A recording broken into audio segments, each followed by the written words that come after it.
എന്താ ക്ലിയർ വോയിസിലെ ആ കിളിൻ്റെ നമ്മളെ മരം കൊത്തിയാണ്. കിണർ തേപ്പ് കഴിഞ്ഞാണ്ട് ഗ്രൗട്ട് കൊടുത്തുകൊണ്ടിരിക്കുകയാണ് നമ്മളെ മുസ്താഫ.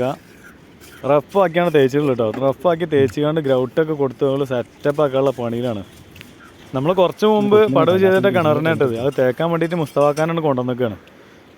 മൂപ്പരാകുമ്പോൾ ആ മട്ടത്തിനാണ് ചെയ്തോളും. ഇങ്ങനെ മൊത്തത്തിൽ ഗ്രൗട്ട് കൊടുക്കുന്ന സമയത്തേ വിള്ളൽ വരാതെക്കാൻ ചെയ്യേണ്ട കാര്യം എന്താ വെച്ചാൽ റഫാക്കിയിട്ട് വേണം ഗ്രൗട്ട് കൊടുക്കാൻ.